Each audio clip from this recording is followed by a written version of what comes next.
जय हिंद।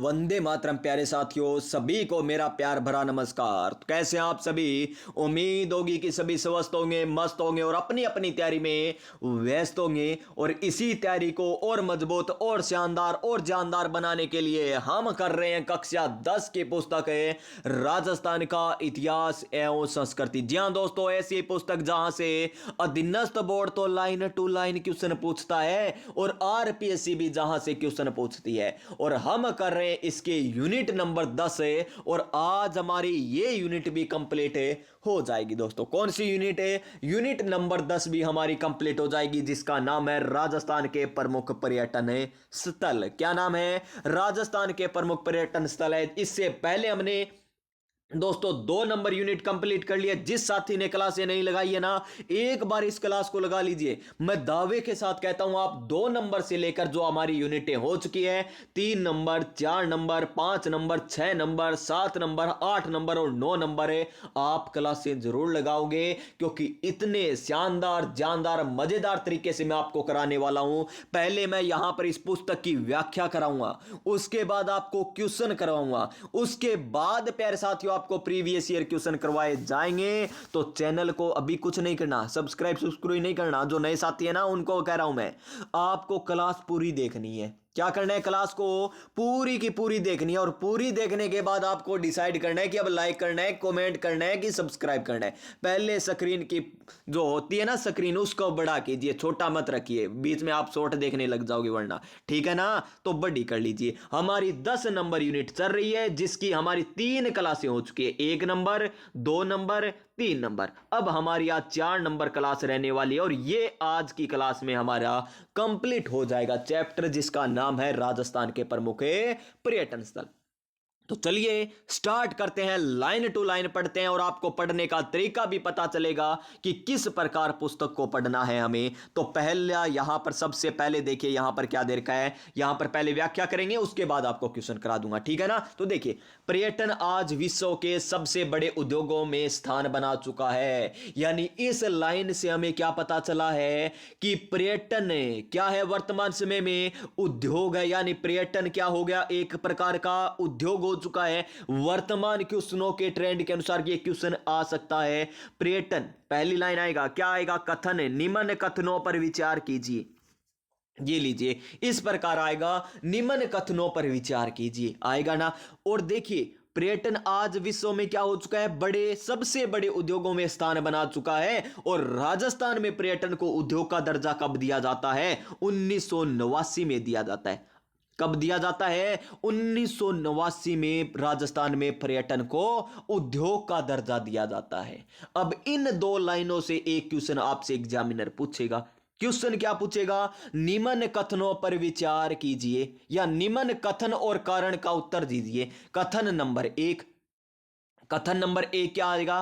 पर्यटन आज विश्व में सबसे बड़े उद्योगों में स्थान बना चुका है। कथन नंबर, कारण देगा आपको कि राजस्थान में पर्यटन को 1989 में उद्योग का दर्जा दिया गया, तो सबसे बड़े उद्योगों में स्थान बना है, तभी तो इसे उद्योग का दर्जा दिया गया है ना, तभी तो इसे उद्योग का दर्जा दिया गया है ना। यानी कथन भी सही है, कारण भी सही है, अरे व्याख्या भी कर रहा है। इस प्रकार वर्तमान ट्रेंड के अनुसार आपसे क्वेश्चन पूछे जा रहे हैं और आप कह रहे हो कि क्वेश्चन कहां से आ रहे हैं? इसी पुस्तक से तो आ रहे हैं, इसी पुस्तक से तो आ रहे हैं। तो लाइन पूछने का तरीका वो आपको यहां पर और पता चल जाएगा, यानी आपकी तैयारी भी मजबूत हो जाएगी। तो पर्यटन आज विश्व में सबसे बड़े उद्योग के रूप में बन चुका है, ठीक है जी। राजस्थान में पर्यटन स्थलों की दृष्टि से एक संपन्न राज्य, ठीक है, जहां हर वर्ष लाखों सैलानी आते हैं।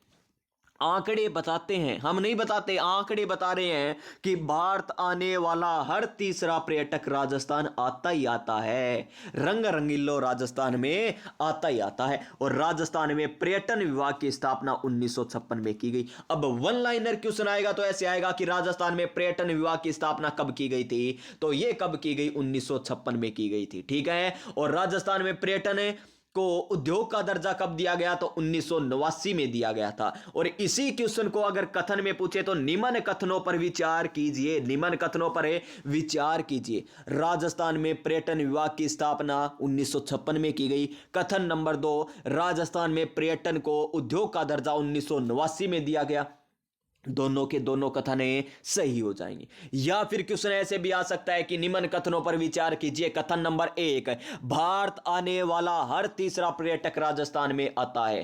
कारण देगा, राजस्थान भी पर्यटन स्थलों की दृष्टि से एक संपन्न राज्य है जहां हर वर्ष लाखों सैलानी आते हैं। तो कथन क्या है? हर तीसरा पर्यटक राजस्थान आता है। कारण क्या है? राजस्थान में पर्यटन की दृष्टि से एक संपन्न राज्य, तभी तो पर्यटक आते हैं यहां पर, जहां लाखों सैलानी आते हैं, संपन्न राज्य यहां पर पर्यटन आते हैं। यानी कथन और कारण दोनों सही हो गए ना। इस प्रकार आपको पढ़ना होगा दोस्तों, तभी अब वर्तमान में सिलेक्शन हो पाएगा। अब देखिए इतने में से आपको मैंने कितने क्वेश्चन बता दिए।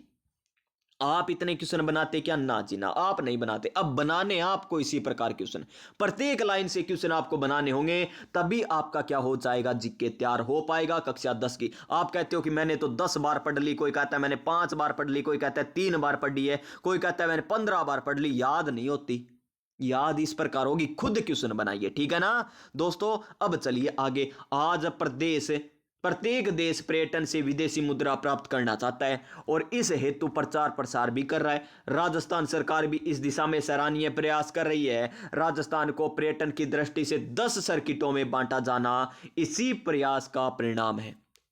किसका परिणाम है? विदेशी मुद्रा प्राप्त करना, इसी का तो परिणाम है। क्या परिणाम है? राजस्थान के पर्यटन को कितने सर्किटों में बांटा गया है जी? 10 सर्किटों में बांटा गया है। ये किसका परिणाम है? विदेशी मुद्रा अर्जित करना, यानी प्राप्त करना। किससे? पर्यटन से, जिसे उद्योग का दर्जा दिया गया है। कब दिया गया था? 1989 में दिया गया था। और यहां पर हम राजस्थान में कुछ महत्वपूर्ण पर्यटन स्थलों का अध्ययन करेंगे। चलिए अध्ययन करते हैं। सबसे पहले जिला आता है हमारा अजमेर। ए से अजमेर बनता है, तो सबसे पहले अल्फाबेट के अनुसार अजमेर जिला हम पढ़ने वाले हैं। कौन सा जिला पढ़ने वाले हैं? अजमेर जिला हम पढ़ने वाले हैं दोस्तों। और अजमेर जिले में कौन से पर्यटन स्थलों की बात करेंगे तो सबसे पहले आता है 2.5 दिन का झोंपड़ा। कौन सा झोंपड़ा? 2.5 दिन का झोंपड़ा।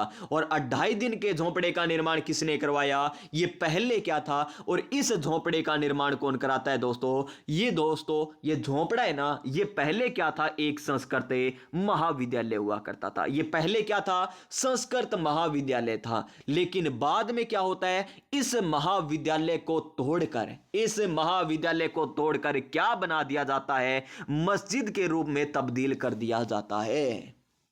देखिए, जो 2.5 दिन का झोपड़ा जो पहले क्या था? एक संस्कृत महाविद्यालय था, ठीक है जी।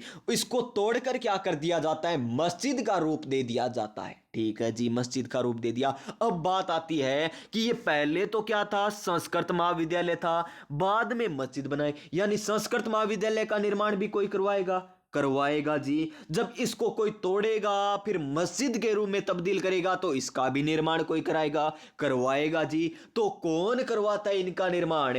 तो जो एक संस्कृत महाविद्यालय के रूप में निर्माण करवाया था, तो वो तो निर्माण करवाया था किसने? विग्रहराज चतुर्थ के द्वारा, ठीक है जी। और जो मस्जिद के रूप में निर्माण करवाया वो किसने करवाया था? कुतुबुद्दीन ऐबक ने निर्माण करवाया। किसका सेनापति था ये? मोहम्मद गोरी का सेनापति था। मोहम्मद गोरी के सेनापति ऐबक ने क्या किया था? इसको तुड़वा कर मस्जिद में क्या कर दिया था? तब्दील कर दिया था। देखिए, संस्कृत महाविद्यालय संस्कृत है तो ये किनके लिए? हिंदुओं के लिए है दोस्तों। कहा जाता है ना, हिंदू संस्कृत पढ़ते हैं। मुस्लिम क्या करते हैं दोस्तों? मस्जिद में जाते हैं। याद करवा रहा हूं, बस थोड़ा सा याद ही करवा रहा हूं। और मुस्लिम यानी ये क्या, कहां पर जाते हैं? मस्जिद में जाते हैं। यानी ये क्या हो गया? हिंदू और इस्लामिक स्थापत्य की कला का एक नमूना यहां पर कहा गया को इल्तुतमिश ने और ज्यादा सुशोभित किया। बाद में इल्तुतमिश क्या करता है? इसको मॉडिफाई कर देता है, यानी सुशोभित कर देता है इसको। कौन?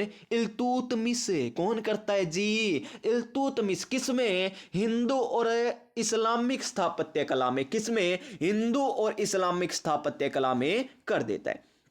अरे एक किंवदंती ये भी है कि इसका नाम अढ़ाई दिन का झोंपड़ा क्यों पड़ा जी? इसे मस्जिद क्यों नहीं कहा गया? कोई इसे झोंपड़ा क्यों कहा गया? अढ़ाई दिन का भी, वो भी अढ़ाई यानी दो प्लस में आधा यानी ढाई दिन, अढ़ाई दिन का झोंपड़ा क्यों कहा गया? इसके लिए एक किंवदंती ये है कि ये इस संस्कृत महाविद्यालय को तो तोड़कर जब मस्जिद के रूम में तब्दील किया गया ना, तो इसको केवल और केवल सिर्फ अढ़ाई दिन ही लगे थे। इस कारण इसे अढ़ाई दिन का झोंपड़ा कहते हैं। और दूसरा मत यह है, दूसरा मत क्या है कि यहां पर मराठा काल में, कौन से काल में? मराठा काल में यहां पंजाब साहब बाबा का अढ़ाई दिन का उर्स भी होता था, इसलिए इसका नाम अढ़ाई दिन का झोंपड़ा पड़ा है। अब देखिए क्वेश्चन किस किस प्रकार यहां से पूछे जा सकते हैं। क्वेश्चन पहले पूछेगा कि अढ़ाई दिन का झोंपड़ा पहले क्या हुआ करता था? तो एक संस्कृत महाविद्यालय हुआ करता था। अढ़ाई दिन के झोंपड़े को पहले एक संस्कृत महाविद्यालय के नाम से जाना जाता था, जिसका निर्माण किसने करवाया था? विग्रहराज चतुर्थ ने करवाया था। अढ़ाई दिन का झोंपड़ा पहले एक संस्कृत महाविद्यालय हुआ करता था, जिसे तोड़कर मस्जिद के रूप में तब्दील किसने किया था? ऐबक ने किया था। या आपसे एग्जामिनर पूछेगा कि अढ़ाई दिन के झोंपड़े को और ज्यादा सुशोभित किसने किया था? तो इल्तुतमिश ने किया था। किस स्थापत्य कला में किया था? हिंदू और इस्लामिक स्थापत्य कला में किया था। यह आपसे पूछा जा सकता है कि अढ़ाई दिन का झोंपड़ा जहां पर पंजाब बाबा का अढ़ाई दिन का उर्स भरता था, वो कब भरता था? किस काल में भरता था? गुप्त काल में, मध्य गुप्त काल में, मराठा काल में? तो यह क्वेश्चन भी तो आ सकता है। तो मराठा काल में भरता था। इस प्रकार आपको ये अढ़ाई दिन का झोंपड़ा याद रखना है, जो है कहां पर है? अजमेर में। कहां पर है मेरे प्यारे साथियों? अजमेर में। चलिए नेक्स्ट पॉइंट पर चलते हैं, और नेक्स्ट पॉइंट है हमारी ख्वाजा साहब की दरगाह। किसकी दरगाह? ख्वाजा साहब की दरगाह। और है कहां पर ये? अजमेर में है। अब देखिए क्या कह रहा है, अजमेर में सर्वाधिक देसी विदेशी पर्यटक ख्वाजा मोइनुद्दीन चिश्ती की दरगाह पर मन्नत मांगने तथा मुन्नत पूरी होने पर चादर चढ़ाने आते हैं। सर्वाधिक देसी विदेशी पर्यटक अजमेर में कहां पर है? ख्वाजा मोइनुद्दीन चिश्ती की दरगाह पर आते हैं। ठीक है जी। यहां सभी धर्म के लोग आते हैं, चाहे वो हिंदू हो चाहे मुस्लिम हो, यहां पर सारे के सारे धर्म के लोग आते हैं। और यहां पर जो दरगाह है ना, यहां पर 3 दरवाजे हैं। कितने दरवाजे? 3 दरवाजे हैं। और उन दरवाजों का निर्माण किसने करवाया, यह मैं आपको बताने वाला हूं। तो यहां पर जो दरवाजा है ना, इनमें से एक है मुख्य दरवाजा। क्या एक है? एक तो है यहां पर मुख्य दरवाजा, ठीक है जी। एक है यहां पर शाहजहां दरवाजा। एक कौन सा दरवाजा? यहां पर बुलंद दरवाजा। एक कौन सा है? बुलंद दरवाजा। यहां पर टोटल 3 दरवाजे हैं। कौन कौन से? एक तो मुख्य द्वार, एक है शाहजहां दरवाजा, एक कौन सा हो जाएगा यहां पर? बुलंद दरवाजा। अब देखिए जो मुख्य द्वार है उसका नाम क्या है? उसका नाम है निजाम दरवाजा। क्या नाम है उसका? निजाम दरवाजा। एक तो कौन सा हो गया? निजाम दरवाजा हो गया, ठीक है जी। एक दरवाजा कौन सा हो जाएगा? शाहजहां दरवाजा हो जाएगा, ठीक है श्रीमान जी। एक हो जाएगा हमारा कौन सा दरवाजा जी? बुलंद दरवाजा हो जाएगा। अब बात करते हैं कि इनका निर्माण किसने करवाया। जो निजाम दरवाजा उसका निर्माण तो हैदराबाद के नवाब ने करवाया था। हैदराबाद के नवाब ने करवाया था। जो शाहजहां दरवाजा है उसका निर्माण किसने करवाया था? मुगल सम्राट शाहजहां के द्वारा करवाया गया था। जो बुलंद दरवाजा है उसका निर्माण किसने करवाया था? सुल्तान मोहम्मद खिलजी ने करवाया था। अब क्वेश्चन आएगा आपके यहां पर कि ख्वाजा साहब की दरगाह पर बुलंद दरवाजे का निर्माण किसने करवाया था? किसने करवाया मेरे प्यारे साथियों? सुल्तान मोहम्मद खिलजी ने करवाया था। किसने करवाया? सुल्तान महमूद खिलजी ने करवाया था, ठीक है ना? याद हुआ ना? शाहजहां दरवाजा का निर्माण है शाहजहां ने, निजाम दरवाजे का निर्माण हैदराबाद के नवाब ने करवाया था। कितने दरवाजे हैं मुख्य रूप से? 3 दरवाजे। कहां पर है? ख्वाजा साहब की दरगाह पर है। कहां पर? ये अजमेर में है। कहां पर है? अजमेर में, ठीक है। उसके बाद देखिए क्या कह रहा है यहां पर, उर्स के दौरान दरगाह पर झंडा चढ़ाने की रस्म के बाद बड़ी देग में क्या बनता है? खाना बनता है। छोटी देग में भी खाद्य सामग्री बनती है। और सामग्री कैसी होगी? देखिए यहां हिंदू भी आता है, मुस्लिम भी आता है, यानी यहां पर मांसाहारी नहीं शाकाहारी खाना बनता है। कैसा खाना बनता है? शाकाहारी खाना बनता है। और यहां पर कौन कौन सी देग है? एक तो बड़ी देग है, यानी तांबे का बड़ा कढ़ाव है। एक है छोटी देग। बड़ी देग में 4800 किलो खाद्य सामग्री बनाई जा सकती है, और छोटी देग में 2240 किलो खाद्य सामग्री बनाई जा सकती है, और जिसे भक्त बड़े चाव से खाते हैं और प्रसाद के रूप में ये बांटा जाता है। केवल शाकाहारी भोजन ये होता है। श्रद्धालु अपनी मनोकामना पूर्ण होने पर इन देगों में भोजन पकवाते हैं और बांटते हैं। क्या करते हैं? भोजन बनाते हैं और बांटते हैं। कौन सी देग में? चाहे छोटी हो चाहे बड़ी हो। अब बताइए, आप कमेंट करके क्वेश्चन मैं आपसे पूछता हूं, छोटी देग और बड़ी देग है, ये किसने स्थापित करवाई थी? छोटी देग और बड़ी देगे किसने स्थापित करवाई थी, ये आपको कमेंट करके बताना है, ताकि मुझे भी पता चले आपको कितना जिक्र आता है। उसके बाद देखिए, अन्ना सागर झील। अन्ना, अन्ना यानी रिपिया, आपके कने रिपियो ही कोनी, अन्नो ही कोनी, झील। अब याद करेंगे दोस्तों, इसको याद करेंगे। अन्ना, अन्ना यानी अन्ना सागर झील का निर्माण, और ये एक प्रकार की कृत्रिम झील है, जिसे राजा अजय पाल चौहान के पुत्र कौन? अर्णोराज जी ने करवाया था। अर्णोराज चौहान ने करवाया था। इसे अन्ना जी के नाम से भी पुकारा जाता है, और इन्हीं के नाम पर अन्ना सागर झील नाम रखा गया। अब देखिए, अन्ना, अन्ना यानी रिपिया। तिरकन किता का अन्ना है, पहले पुराने जमाने में कहना था नहीं, तिरकन कितो को अन्ना पड़े, एक ही अन्नो को नहीं, खान ने दाना को नहीं, तू अन्ना की बात करे। यानी अन्ना यानी दौलत है, रिपिया दौलत है। यानी इसी झील के किनारे कौन सा बाग है जी? दौलत बाग है। यही तो याद करवाना है मुझे, बाकी तो याद ये था रे, अर्णोराज जी भी याद है। आपसे पूछ ले कि दौलत बाग कहां पर है, कौन सी झील के पास दौलत बाग है, तो दौलत आते ही अन्ना याद आएगा या नहीं आएगा? आएगा। तो दौलत बाग कहां पर है? अन्ना सागर झील के किनारे है। और इसके निकट दौलत बाग मुगल सम्राट जहांगीर द्वारा, किसके द्वारा निर्माण करवाया गया था? जहांगीर के द्वारा निर्माण करवाया गया था। यहीं पर क्या है देखिए, 12 दरियां। अब 12 दरियां क्यों स्थापित की गई है? 12 दरियां 5 ही क्यों है दोस्तों? 5 आना। कितना आना है थारकन जी? 5 आना। हाथ में जितनी उंगलियां और गुंठे है ना, गिन लीजिए। हाथ में जितना आना है, हाथ में कितना आना आस्क है? 5 ही आस्क है। एक चिटली आंगनी में मार ले, एक बिचली आंगनी में, एक दूसरी आंगनी में, एक तीसरी आंगनी में, इस प्रकार एक अंगूठे में कितनी दरियां लेस को थे? एक अंगली के, एक अंगुली कहते हैं, आंगली कहते हैं, हमें अंगुली कहते हैं। तो एक अंगुली के हिसाब से कितनी दरी उठा सकते हो आप? 5 उठा सकते हो। एक हमारे अंगूठे के हिसाब से तो 5 दरियां कहां पर आएगी? अन्ना सागर झील के पास ही आएगी। और इसका निर्माण किसने करवाया था? सम्राट सांझा के द्वारा करवाया गया था। और आपको यहाँ पर सफेद मार्बल से बनी हुई ये 12 दरियां मिलेगी आपको, हरे भरे वृक्ष और कुंजों से घिरी हुई मिलेगी। यहाँ सुस्ताने तथा मानसिक शांति पर्यटक आते हैं। ठीक है जी। अब आ गया अपना कौन सा कॉलेज है? मेयो कॉलेज है। कौन सा कॉलेज है? मेयो कॉलेज आ गया, जिसका निर्माण किसने करवाया था? ब्रोक ने करवाया था। किसने? ब्रोक ने करवाया था। रिचर्ड ब्रोक ने करवाया था। कब करवाया?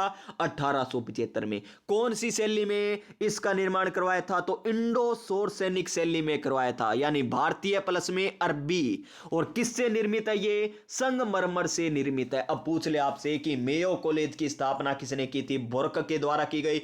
कब की गई? 1875 में की गई। कौन सी शैली में की गई? इंडो सौर सैनिक शैली में की गई। किस पर आधारित है ये? किससे निर्मित किया गया था? तो संगमरमर से निर्मित किया गया था। ठीक है ना। आपको ये ब्रैकेट वाली भी पूछ सकता है, भारत प्लस में अरबी, भारतीय प्लस में अरबी, ये भी आ सकता है आपके एग्जाम में। ठीक है ना। फिर देखिए सोनी जी की नसियां। सर कितना काम पढ़ेंगे, क्वेश्चन कब करेंगे? पहले अजमेर और उसके बाद अलवर जिला पढ़ लेते हैं, फिर हम क्या करेंगे, क्वेश्चन करने वाले हैं। तो देखिए सोनी जी की नसियां, सोनी, सोनी, देखिए सोनी, सोनी, नी नहीं नो कर दो यहां, सोनो, सोनो, नो यानी 19, नो आ रहा है, एक आ गया, नो आ गया, 19वीं सदी। अब कह आप सोच रहे होंगे कि ये सदी क्यों याद कर रहे हैं हम? वर्तमान ट्रेंड के अनुसार। जी हाँ जी, वर्तमान ट्रेंड के अनुसार आपसे पूछा जा सकता है सोनी जी की नसियों का निर्माण कब हुआ था, कौन सी सदी में हुआ था? 19वीं सदी में हुआ था। ठीक है ना। 19वीं सदी में निर्मित यह क्या है? एक जैन मंदिर है, जो भारत के समृद्ध मंदिरों में आता है। अब क्वेश्चन क्या बनेगा आपके एग्जाम में? देखिए सोनी जी की नसियों, सोनी जी की नसियां के बारे में निम्न कथनों पर विचार कीजिए। कथन नंबर 1, यह 15वीं सदी में निर्मित जैन मंदिर है। कथन नंबर 2, इसका प्रवेश द्वार काले पत्थर से बना है। दोनों ही गलत हो जाएंगे। आप सोचोगे कि अधीनस्थ बोर्ड कथन वाला पूछता है तो एक तो सही होगा ही होगा। ना जी ना, एक ही सही को नहीं, दोनों के दोनों यहां पर क्या है, गलत है। क्यों गलत है? क्योंकि 19वीं सदी में न कि 15वीं सदी में इस प्रकार आ रहे हैं वर्तमान में क्वेश्चन है। तो 19वीं सदी में निर्मित ये क्या हो जाएंगे, जैन मंदिर हो जाएंगे। और इसका प्रवेश द्वार है ना, वो काले पत्थर से नहीं लाल पत्थर से निर्मित है, लाल पत्थर से निर्मित है। इसका प्रवेश द्वार तो लाल पत्थर से निर्मित है, लेकिन अंदर आपको संगमरमर की दीवारें देखने को मिलेगी। और इसका जो मुख्य कक्ष है ना, वो स्वर्ण नगरी के नाम से जाना जाता है। किस नाम से जाना जाता है? स्वर्ण नगरी के नाम से जाना जाता है। सोनी जी की नसिया का जो मुख्य कक्ष है वो किस नाम से जाना जाता है? स्वर्णगिरी, स्वर्णगिरी नहीं, स्वर्ण नगरी के नाम से जाना जाता है। किस नाम से जाना जाता है? स्वर्ण नगरी के नाम से जाना जाता है।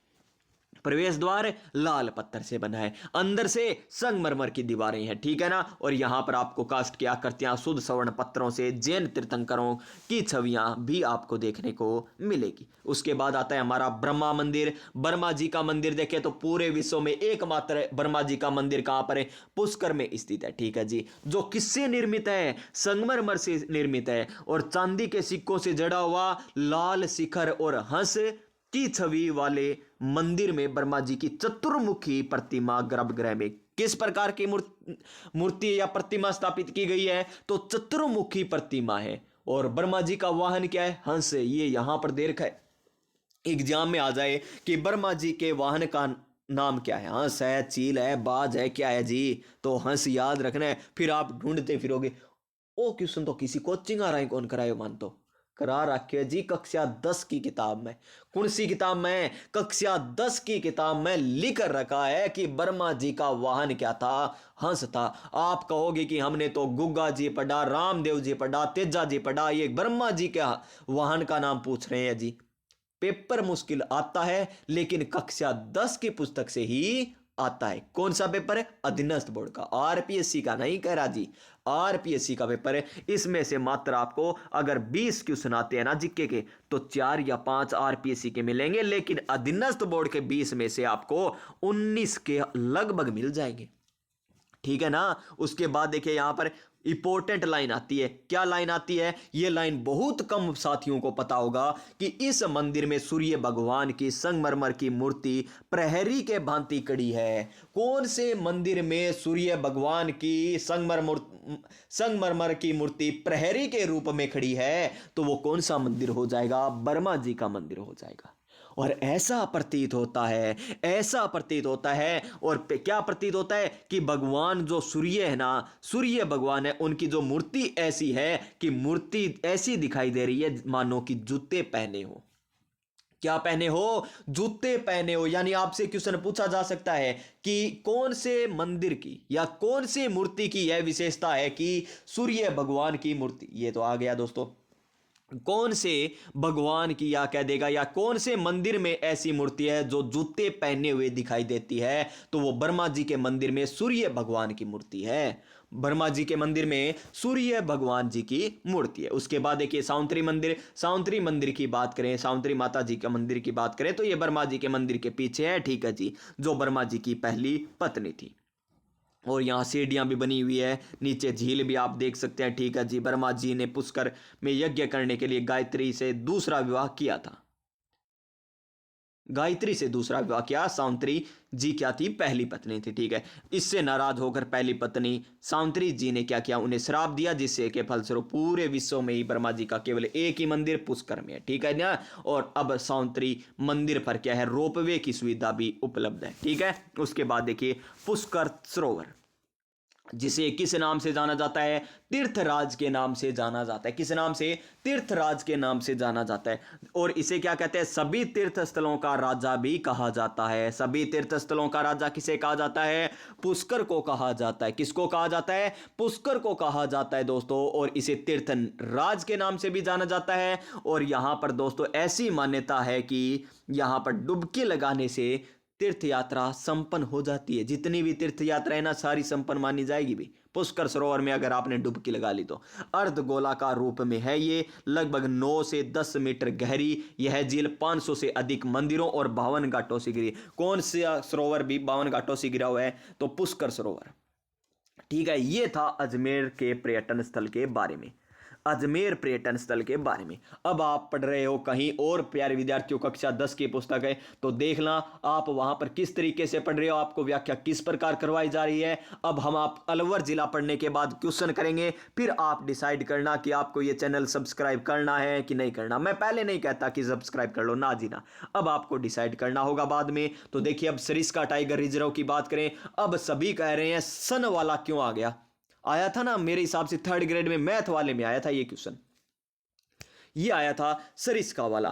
क्यों आया सन, आप कह रहे हो कि सन हमने याद ही नहीं की, सन हमने याद ही नहीं की, सन पूछ ली हमसे, सन पूछ ली। सन इसलिए पूछिए कि क्योंकि वो कक्षा 10 की पुस्तक में है, और कक्षा 10 की पुस्तक में अगर आपको सन कोई भी दे रखी हो, एरिया कितना ही दे रखा हो, सब कुछ याद करना है जी, सब कुछ, एक एक लाइन याद करनी है। और पशु पक्षी नाम भी है ना, ये भी याद करने। किस प्रकार, देखिए, सरिस्का को 1 नवंबर 1955 को अभ्यारण्य का दर्जा दिया गया, बिल्कुल सही है जी, 1 नवंबर 1955। वहां मेरे हिसाब से 1965 आया था, ऐसा ही आया था, चेंज कर दिया ना, बस वो गलत हो गया। तो सरिस्का को 1 नवंबर 1955 को अभ्यारण्य का दर्जा दिया गया था, ठीक है जी। तत्पश्चात सन 1978-79 में इसे टाइगर रिजर्व का दर्जा दिया गया।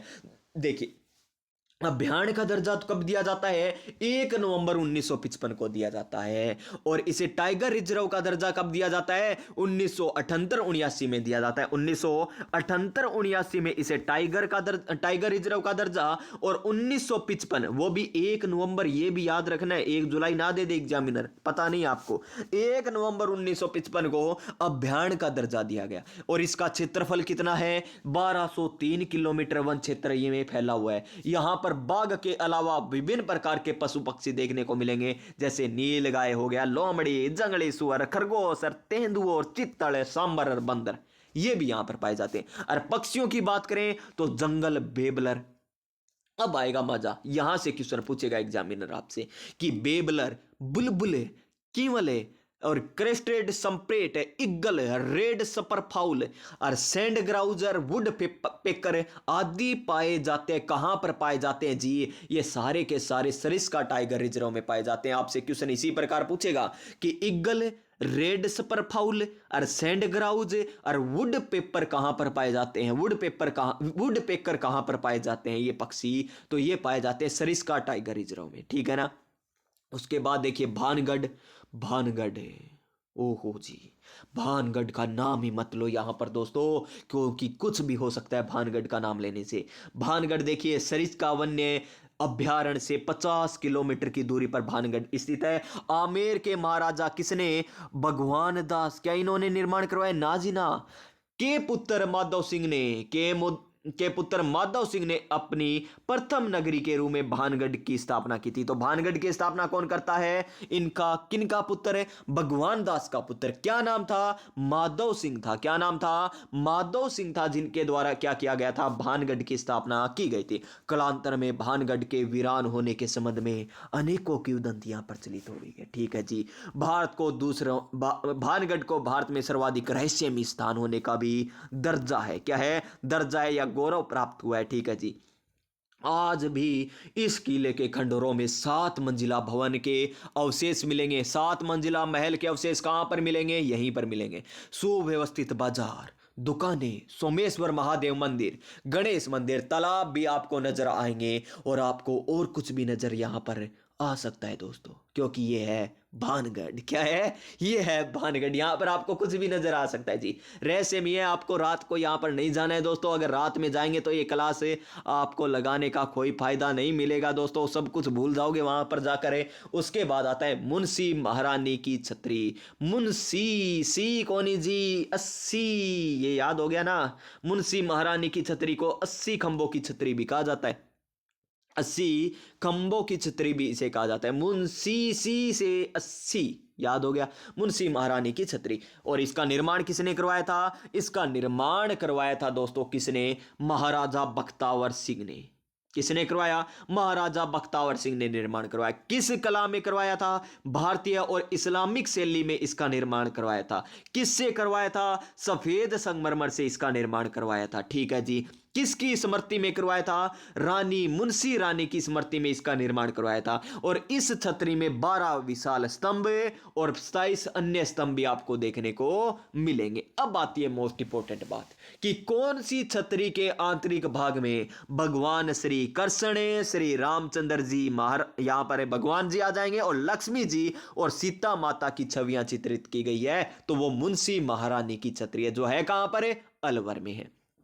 कहां पर है? अलवर में। और यहां पर देखिए अरावली की पहाड़ियों से घिरी है सिटी प्लेस व सागर झील और मंदिर के पास यह छतरियां शोभायमान है। ठीक है जी। महाराजा बख्तावर सिंह के जीवन से संबंधित चित्रण भी इस छतरी में विद्यमान है। आपसे पूछा जा सकता है कि महाराजा बख्तावर सिंह के जीवन से संबंधित चित्रण किस छतरी में विद्यमान है? तो मुंशी महारानी की छतरी में। ठीक है। उसके बाद देखिए हमारा नेक्स्ट भर्तहरि मंदिर। कौन सा मंदिर? भर्तहरि मंदिर, जो कहां पर है? अलवर में। कहां पर है? अलवर में। और अलवर के लोक देवता भर्तहरि एक राजा थे। ठीक है जी। उनके जीवन के अंतिम वर्ष यहीं बीते थे। कहां पर बीते? भर्तहरि में बीते थे। और महाराजा जयसिंह ने 1924 में भर्तहरि के लिए नया स्वरूप दिया। इस मंदिर को नया स्वरूप किसने दिया? महाराजा जयसिंह ने। इस प्रकार का जिक्के पढ़ा है क्या पहले? भर्तहरि मंदिर का नया स्वरूप किसने दिया था? यह दिया था जयसिंह ने। कब दिया था जी? 1924 में। कब है? 1924 में। मंदिर में एक अखंड ज्योत सदैव प्रज्वलित रहती है। कौन से मंदिर में अखंड ज्योत सदैव प्रज्वलित रहती है? भर्तहरि मंदिर में। यहां मुख्य मेला, यहां मेला कब लगता है जी? भाद्रपद की अष्टमी को मेला लगता है, जिसमें बड़ी संख्या में श्रद्धालु बाबा भर्तहरि की आराधना करते हैं। पास ही हनुमान मंदिर और शिव मंदिर और श्री राम मंदिर भी अवस्थित है। भर्तहरि का मेला कब भरता है? भाद्रपद की अष्टमी को भरता है। कौन से मंदिर में सदैव अखंड ज्योत प्रज्वलित रहती है? तो भर्तहरि मंदिर में रहती है। भर्तहरि मंदिर का नया स्वरूप किसने दिया था? तो महाराजा जयसिंह ने दिया। कब दिया था जी? 1924 में दिया। फिर देखिए सिल्ली सेठ झील।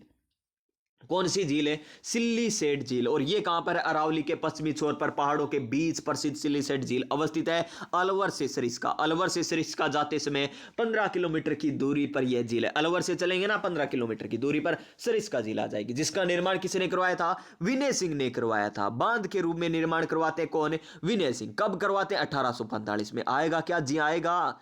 अगर सीईटी में बिसलपुर बांध पूछ सकता है कि इसका निर्माण कब हुआ, बिसलपुर बांध का, जो 1999 में जिसका निर्माण होता है, बनास नदी पर होता है, देवली टोंक में होता है, तो प्यारे विद्यार्थियों ये क्यों नहीं पूछा जा सकता कि सिल्ली सीट झील का निर्माण कब करवाया था? 1845 में। स्थानीय नदी कौन सी? रूपा रेल की एक शाखा रोककर यह झील बनाई गई है। इस झील के किनारे हरी भरी वादियां, बीच में मोती सा चमकता सिल्ली सेड लेक प्लेस भी आपको दिखाई देगा। राजस्थान पर्यटन विकास निगम द्वारा हेरिटेज होटल के रूप में इसे क्या किया जा रहा है? संचालित किया जा रहा है। सिल्ली सेड झील में पर्यटकों के लिए बोटिंग की व्यवस्था भी की गई है, बर्ड वॉचिंग की भी सुविधा की गई है। सर्दियों में यहाँ अनेकों प्रजातियां देखने को मिलती है। एक क्वेश्चन हमने पढ़ा था जी, बांध पढ़ा था कि सर्दियों में कौन से बांध में अनेकों पक्षी आते हैं और पक्षियों के लिए स्वर्ग स्थल भी उसे कहा जाता है? कौन सा बांध था जी? कल नहीं, कल ही पढ़ा था मेरे हिसाब से। कल ही पढ़ा था ना? कल पढ़ा था दोस्तों मेरे हिसाब से, या परसों पढ़ा था, या परसों की क्लास में या कल की क्लास में। स्वर्ग स्थल कहा जाता है जी। आपने अभ्यारण्य पढ़े होंगे, आपने कुछ ही पढ़ा होगा, लेकिन स्वर्ग स्थल बांध आपने कल पहली बार पढ़ा होगा। वो बांध था दोस्तों जवाई बांध। कौन सा बांध है? जवाई बांध है। कहां पर? ये जवाई नदी पर है। कहां पर है? जवाई नदी पर। किसकी सहायक नदी है जी? लूणी की सहायक नदी है जवाई नदी, जिस पर यह बांध बना हुआ है। और पश्चिमी राजस्थान का सबसे बड़ा बांध है जवाई बांध। कौन सा बांध है? जवाई बांध। तो चलें क्या अब क्वेश्चनों पर? क्वेश्चन अब आपको मैं करवाता हूं दोस्तों। चलिए क्वेश्चनों पर चलते हैं अब। लीजिए दोस्तों, आपको क्वेश्चनों की यहां पर आ चुकी है। यहां पर जो हमारी पीडीएफ है वो आ चुकी है, और ये आपको टेलीग्राम चैनल पर भी मिल जाएगी। और देखिए कितने शानदार क्वेश्चन है। ये देखिए इस प्रकार क्वेश्चन है, कथन वाले हैं सारे क्वेश्चन है। इस प्रकार यहां पर दिए गए आपको क्वेश्चन। चलिए चलते हैं हम आगे। आगे चलते हैं। कहां पर है? लगभग दोस्तों अभी तो नहीं, बहुत आगे जाकर हमें मिलेगा, लगभग 55 नंबर पेज पर। 34, 35, 36, 37 यहां पर कितने नंबर क्वेश्चन कम करना है देखते हैं आज। तमाशा लोक नाट्य, ये तो हमारी ये यूनिट है। ये कौन सी यूनिट आ गई? ये भी हमने कर ली, भाषा और साहित्य। बहुत क्वेश्चन हो चुके हैं दोस्तों, लगभग अपन लास्ट में आ चुके हैं अब तो। अब देखिए हमने आमेर वाला भी देख लिया था, जयपुर वाला भी पढ़ लिया था। ये कीर्ति स्तंभ, हाँ यहां से हमें पढ़ना है 1272 नंबर क्वेश्चन से। कहां से? 1272 नंबर क्वेश्चन से हम स्टार्ट करेंगे दोस्तों। देखिए, राजस्थान पर्यटन विभाग है ये, की स्थापना कब की गई थी? तो 1956 में की गई। Option number B right answer. अब मैं फटाफट कराऊंगा दोस्तों, आराम से क्वेश्चन नहीं कराऊंगा आपको, फटाफट कराने वाला हूं। क्यों? क्योंकि आपको पूरी व्याख्या बता दी है। अब आप खुद इन आंसर को ध्यानपूर्वक देखिएगा और आपको आंसर साथ के साथ ये भी देखना है कि आपको कितना के याद है, वर्तमान में अब कितना याद है, जो अभी हम पढ़ कर आए वो कितना याद है। फिर देखिए, पर्यटन को उद्योग का दर्जा कब दिया गया था? याद कीजिए कब किया दिया गया था? 1989 में दिया गया। ऑप्शन नंबर सी यहां पर राइट आंसर आ जाएगा हमारा। फिर देखिए नेक्स्ट, पर्यटकों की संख्या की दृष्टि से सामान्य रूप से भारत में आने वाला हर पर्यटक राजस्थान आता है। कौन सा? तीसरा, सातवां, 12वां, 18वां? तो तीसरा पर्यटक आता है। Option number A right answer हो जाएगा। फिर देखिए, राजस्थान को कितने सर्किटों में बांटा गया है? तो कितने सर्किटों में बांटा गया? 10 सर्किटों में बांटा गया है। Option number B right answer हो जाएगा। फिर देखिए, ख्वाजा साहब की दरगाह में जो बुलंद द्वार है उसका निर्माण किसने करवाया था? तो बुलंद द्वार का निर्माण किसने करवाया? महमूद खिलजी ने करवाया था। जो निजाम दरवाजा वो हैदराबाद के नवाब ने करवाया था। जो शाहजहां दरवाजा उसका निर्माण शाहजहां के द्वारा करवाया गया। ऑप्शन नंबर ए यहां पर राइट आंसर हो जाएगा, ठीक है ना। फिर देखिए यहां पर ख्वाजा साहब दरगाह का मुख्य द्वार है, कौन सा द्वार है? तो वो हो जाएगा हमारा निजाम द्वार। कौन सा हो जाएगा? निजाम द्वार हो जाएगा, जो हैदराबाद के नवाब के द्वारा निर्माण करवाया गया। Option number B right answer हो जाएगा। फिर देखिए यहां पर नेक्स्ट, ख्वाजा साहब की दरगाह का मुख्य द्वार का निर्माण किसने करवाया था? क्या मांडू के सुल्तान, या ग्वालियर के सुल्तान, या जयपुर के महाराजा, या हैदराबाद के निजाम? तो हैदराबाद के निजाम ने करवाया। Option number D right answer. ये देखिए, ख्वाजा साहब की दरगाह जो अजमेर में अवस्थित है, देगों में भोजन बनता है, कैसा बनता है? मांसाहारी बनता है या शाकाहारी? तो शाकाहारी बनता है, यानी option number B right answer हो जाएगा। फिर देखिए, आना सागर झील जो किसके द्वारा निर्मित है? अर्णोराज जी के द्वारा निर्मित है। अजमेर के निकट दौलत बाग का निर्माण किसने करवाया था? दौलत बाग का निर्माण किसने? जहांगीर ने करवाया था। किसने? जहांगीर ने करवाया। चलिए इसका देखते हैं कहां पर है। तो option number B right answer होगा। क्या होगा? Option number B right answer हो जाएगा। नेक्स्ट क्वेश्चन देखिए, हमारा 81 नंबर क्वेश्चन क्या है? 1281, आना सागर झील के किनारे खूबसूरत सफेद मार्बल से निर्मित कितनी 12 दरियां हैं? तो 12 दरियाओं का हाथ में उठाना है, तो हाथ में उठाएंगे। एक हम क्या करेंगे? उंगली पर रख लेंगे, 4 उंगलियों पर, एक अंगूठे पर। कितना? 5। तो 5 आ जाएगी। Option number B right answer. कितनी 12 दरियां हैं? तो 5 12 दरियों का निर्माण करवाया। किसके द्वारा करवाया गया था? ये शाहजहां के द्वारा करवाया गया था। फिर देखिए, सोनी जी की नसिया निर्मित है। ये लीजिए, आ गया ना, सोनी, नी आते ही नो याद रखना है, नो इसमें दे रखा है। यहां पर 19वीं सदी आ जाएगा। Option number C right answer. Option number C right answer. किस मंदिर का मुख्य कक्ष स्वर्ण नगरी के नाम से जाना जाता है? तो कौन सा जाना जाता है? सोनी जी की नसिया का जाना जाता है। Option number B right answer. फिर देखिए, सोनी जी की नसिया जिनके दीवारों पर कास्ट आकृतियों तथा शुद्ध स्वर्ण पत्थरों से जैन तीर्थंकरों से चित्र बने हैं का मुख्य प्रवेश द्वार पत्थरों से निर्मित है। यह पता चल गया ना आपको? किससे निर्मित है जी? लाल बलुआ पत्थर से, लाल पत्थर से निर्मित है। प्रवेश द्वार तो लाल पत्थर से निर्मित है, लाल पत्थर से। Option number B right answer. Option number B right answer. Pushkar में रोपवे की सुविधा वाला मंदिर कौन सा है? तो पुष्कर में कौन सा हो जाएगा? सावित्री माता का मंदिर हो जाएगा। Option number C right answer होगा। पुष्कर सरोवर तीर्थराज में कितने घाट है? तो 52 घाट है। ऑप्शन नंबर सी यहां पर फिर राइट आंसर होगा। फिर देखिए, ये देखिए, अभी जो आपको मैं बताकर आया हूं, निम्न में से किस मंदिर की यह विशेषता है कि सूर्य भगवान की मूर्ति जूते पहने हुए आपको दिखाई देगी? तो वो कौन सा मंदिर हो जाएगा? ब्रह्मा जी का मंदिर पुष्कर में हो जाएगा। ऑप्शन नंबर बी यहां पर एकदम सही हो जाएगा। फिर देखिए, ब्रह्मा जी का जो मंदिर है, जिसकी विशेषता है कि संगमरमर से निर्मित चांदी के सिक्कों से जड़ा हुआ लाल शिखर और हंस की छवि वाला मंदिर, जिसे ब्रह्मा जी का चतुर्मुखी प्रतिमा स्थापित है, वो कहां पर है? ये पुष्कर के ब्रह्मा जी के मंदिर में स्थापित है। Option number C right answer. वाहन हंस हो जाएगा। आना सागर झील के किनारे 12 दरियों का निर्माण किसने करवाया? अभी आपको बता कर आया हूं, शाहजहां ने करवाया। और जहांगीर ने तो क्या करवाया था? जहांगीर ने तो दौलत बाग की स्थापना करवाई थी, दौलत बाग की स्थापना करवाई थी। फिर देखिए 1290। अब अगर आपने 2 गुना कर रखी है ना, तो आप कम कर लीजिए दोस्तों, 1.5 गुना कर लीजिए अगर आपको स्पीड ज्यादा लग रही है तो, क्योंकि अब क्वेश्चन हमें फटाफट करने होंगे, वरना तो ये किताब पूरी नहीं होगी हमारी। लगभग आज हमारी कितनी नंबर क्लास है? 25 नंबर क्लास है इस बुक की। मेयो कॉलेज जिसकी स्थापना 1875 में होती है, अजमेर में किसने करवाया था? तो ये किसने करवाया था? ये करवाया था रिचर्ड ब्राक ने। किसने? रिचर्ड ब्राक ने करवाया। Option number C right answer. फिर देखिए मेयो कॉलेज किस स्थापत्य शैली में निर्मित है? अभी बताए इंडो सैनिक कह दे या कह दे भारतीय प्लस यहां पर अरबी आ जाए तो Indo Saracenic. Option number C right answer. ये देखिए ख्वाजा साहब की दरगाह में स्थित बड़ी देग निर्मित है। किससे निर्मित है? लोहे की है, तांबे की है, चांदी की है? तो ये भी क्वेश्चन आ सकता है, तांबे की है। Option number D right answer. Option number D right answer होगा। फिर देखिए नेक्स्ट क्वेश्चन क्या है हमारा। ये देखिए ख्वाजा साहब दरगाह में स्थित बड़े देग और छोटे देग क्रम से भेंट किए थे। किसने किए थे? ये क्वेश्चन आपके लिए, क्योंकि आज मैंने पूछा है तो ये क्वेश्चन आपको कमेंट करके बताना है। इसमें वो वहां पर नहीं बताओ तो यहां पर बता देना। ए आएगा, बी आएगा, सी आएगा, डी आएगा। क्या आएगा इसका राइट आंसर? चलिए एक मैं आपको लाइफ लाइन दे देता हूं। क्या लाइफ लाइन देता हूं? ये काट देता हूं ऑप्शन। कौन सा? ऑप्शन नंबर सी काट देता हूं। ये नहीं आएगा। बस अब बताइए आप कमेंट करके, ठीक है। उसके बाद देखिए 1294 नंबर क्वेश्चन। ये भी क्वेश्चन आ सकता है क्या जी श्रीमान? ऐसा भी क्वेश्चन आ सकता है। ख्वाजा साहब की दरगाह में स्थित बड़े और छोटे देग में लगभग क्षमता कितनी है? तो 4800 और यहां पर 2200। यहां पर option number B right answer. फिर देखिए पंजाब शाह का उर्स बढ़ता है। कहां पर बढ़ता है पंजाब शाह का उर्स? तो पंजाब शाह का उर्स बढ़ता है अजमेर में। Option number C right answer. जो कब बढ़ता था, किस समय का है? तो ये हो जाएगा किस समय का दोस्तों? मराठा काल का। मराठा काल का, ठीक है ना। मराठा काल में 2.5 दिन उर्स भरता था, इसीलिए 2.5 दिन का झोंपड़ा इसका नाम पड़ा था, ठीक है ना। किसका? 2.5 दिन के झोंपड़े का। कुतुबुद्दीन ऐबक द्वारा निर्मित इल्तुतमिश द्वारा प्रसिद्ध किए गए 2.5 दिन के झोंपड़े का स्थान निर्मित है। संस्कृत पाठशाला का निर्माण किसने करवाया था? तो वो करवाया था विग्रहराज चतुर्थ।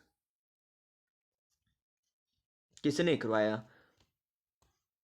विसलदेव। विग्रहराज चतुर्थ। तृतीय तो नहीं आएगा, पृथ्वीराज भी नहीं आएगा, अपार विसलदेव आ जाएगा। विसलदेव विग्रहराज चतुर्थ। Option number B right answer, ठीक है ना। ये ध्यान रखना है, नाम भी चेंज आ सकता है यहां पर, और किसी नाम से जाना जाता है उस नाम से, ठीक है। 1297 नंबर देखिए ख्वाजा साहब की दरगाह अजमेर में मुख्य द्वार कितने हैं? तो कितने द्वार देखे थे हमने? 3 द्वार देखे थे। कौन कौन से? निजाम द्वार, शाहजहां द्वार और हमने दौलत बाग देखा। दौलत बाग का स्थापना मोहम्मद के द्वारा। शाहजहां दरवाजे का निर्माण किसने? शाहजहां के द्वारा। और निजाम द्वार का निर्माण हैदराबाद के निजाम के द्वारा करवाया गया था। ख्वाजा साहब की दरगाह का प्राचीन द्वार कौन सा है? जो बुलंद दरवाजा है, जिसका निर्माण किसने करवाया? मोहम्मद ने करवाया था। मोहम्मद खिलजी ने करवाया था, ठीक है, मोहम्मद खिलजी ने। फिर देखिए यहां पर 1955 में वन और वन्य जीव अभ्यारण्य जो कि क्विल क्रेस्टेड संप्रिंट ईगल रेड सपरफ्लाई और सैंड ग्राउंड वुड पेकर आदि पक्षियों के लिए प्रसिद्ध। आ गया ना वो question. Option number B right answer. Sariska tiger reserve. फिर देखिए भानगढ़ जो अलवर में कछुआ राजा ने अपनी राजधानी बनाया था, तो किसने बनाया था? माधव सिंह ने बनाया था। किसने? माधव सिंह ने बनाया था। Option number D right answer. फिर देखिए भूतों का किला। कौन सा किला? भूतों का जो भानगढ़ के नाम से प्रसिद्ध दुर्ग है परिसर में मंदिर अवस्थित है। कौन कौन से मंदिर अवस्थित है? गणेश मंदिर भी है, सोमेश्वर महादेव मंदिर भी है ना दोस्तों। और कौन सा मंदिर है यहां पर? और हमारे यहां पर कौन सा देखने को मिलेगा? और कौन सा ही नहीं है। 3 और 5 नंबर आएगा। Option number C right answer आ जाएगा। Option number C right answer आएगा। फिर देखिए छतरी जिसके आंतरिक भाग में भगवान श्री कृष्ण, रामचंद्र, लक्ष्मी जी और सीता माता जी के चित्र बने हुए हैं, तो वो मुंशी महारानी की छतरी आ जाएगी। ऑप्शन नंबर बी, जिसका निर्माण बख्तावर सिंह ने करवाया था। फिर देखिए अरावली पहाड़ियों से घिरी, अरावली पहाड़ियों से घिरी सागर झील किस जिले में अवस्थित है? सागर झील कौन से जिले में अवस्थित है जो अरावलियां पहाड़ियों से घिरी हुई है? तो वो है अलवर जिले में। कौन से जिले में? अलवर जिले में। फिर देखिए राजा भर्तहरि द्वारा अलवर का निर्माण, नहीं, राजा भर्तहरि मंदिर जो अलवर में स्थित है का निर्माण 1924 में किसने करवाया था? तो किसने करवाया था? ये करवाया था दोस्तों किसने? ये निर्माण करवाया किसने? जय सिंह ने। किसने? जय सिंह ने। Option number D right answer. Option number D right answer. यहां तक क्वेश्चन थे कहां के? अजमेर जिले के और अलवर जिले के। अजमेर जिले के और अलवर जिले के यहां तक क्वेश्चन थे। हमने व्याख्या कर ली, क्वेश्चन कर लिए। अब बचते हमारे बांसवाड़ा, भरतपुर, भीलवाड़ा, भरतपुर, ये जिले बचते हैं और 12 जिला बचता है। इतने जिले और बच गए। चलिए करते हैं हम फटाफट दोस्तों। आज की क्लास में कंप्लीट करना है मैं ये टॉपिक। बहुत दिन हो गए, आज चौथी क्लास है हमारी। इतनी व्याख्या करा दी, इतनी व्याख्या करा दी, क्लास ज़्यादा हो गई है इस यूनिट की, तो दोस्तों हमें अब इस क्लास में कंप्लीट करना ही होगा। चलिए चलते हैं हम अब व्याख्या पर। तो लीजिए दोस्तों आपकी स्क्रीन पर आ चुकी है यहां पर व्याख्या। कौन सा जिला? बांसवाड़ा जिला, जिसे किस नाम से जाना जाता है? सुनहरे द्वीपों का शहर कहा जाता है। तो पहला क्वेश्चन तो यही बन गया कि सुनहरे द्वीपों का शहर किसे कहा जाता है? तो बांसवाड़ा को कहा जाता है। किसको कहा जाता है? बांसवाड़ा को कहा जाता है। क्या कहा जाता है? सुनहरे द्वीपों का शहर। सुनहरे द्वीपों का शहर किसे? बांसवाड़ा को। अब चलिए इसके पर्यटन स्थल पर चलते हैं। माही बांध। कौन सा बांध? माही बांध है कहां पर? बांसवाड़ा से लगभग 18 किलोमीटर की दूरी पर यह बना है और यह बांसवाड़ा संभाग का सबसे बड़ा बांध है। बांसवाड़ा संभाग का सबसे बड़ा बांध कौन सा हो जाएगा? बांसवाड़ा बोले तो यानी ये संभाग का, बांसवाड़ा संभाग नहीं, इस संभाग का क्या हो जाएगा? ये सबसे बड़ा बांध हो जाएगा। कौन सा?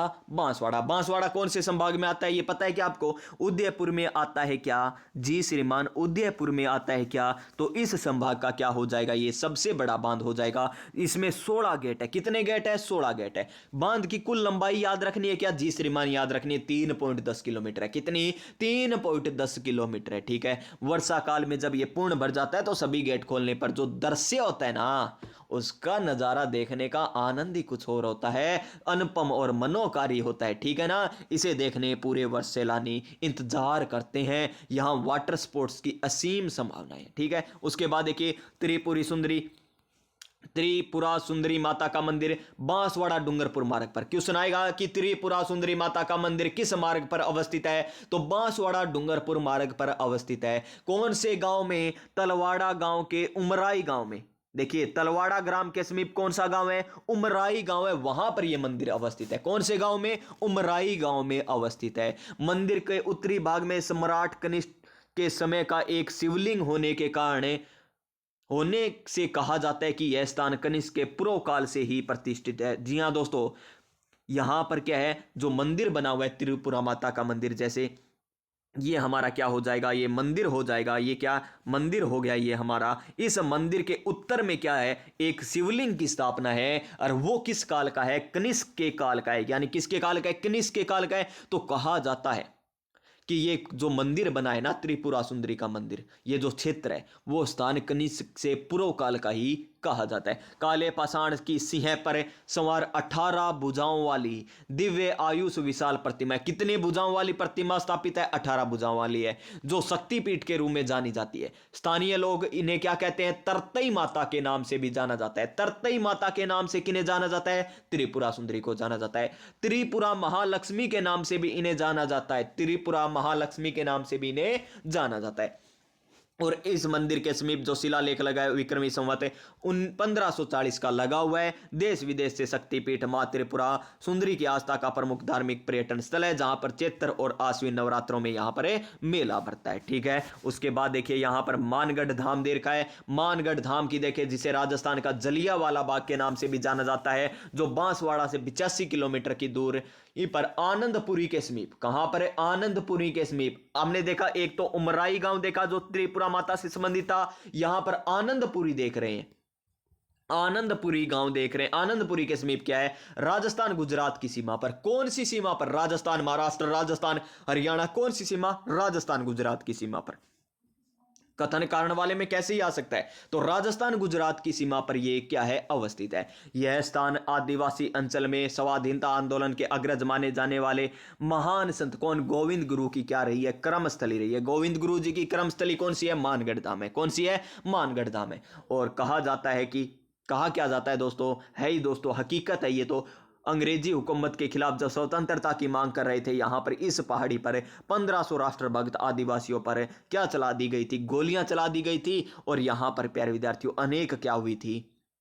यहां पर किसान शहीद हुए थे दोस्तों। और मानगढ़ धाम पर प्रतिवर्ष क्या लगता है? मेला भी लगता है। कब लगता है? माघ शीर्ष पूर्णिमा को लगता है। कब लगता है? माघ शीर्ष पूर्णिमा को लगता है। और यहां पर राजस्थान गुजरात मध्य प्रदेश के अनेकों श्रद्धालु आते हैं। वर्तमान में इसे राष्ट्रीय शहीद स्मारक के रूप में विकसित किया जा रहा है। फिर देखिए अब्दुल्ला पीर। अब्दुल्ला पीर की मजार कहां पर है? तो अब्दुल्ला पीर की मजार कहां पर? बांसवाड़ा में अवस्थित है। बहुत बार आ चुका है, जिसे बोहरा समुदाय का क्या माना जाता है? प्रमुख केंद्र माना जाता है। और यहां पर बोहरा मुस्लिम संत कौन? अब्दुल रसूल की लोकप्रिय मजार है। किसकी मजार है? अब्दुल रसूल की मजार है। और इसे क्या कहा जाता है? बोहरा समुदाय का क्या माना जाता है?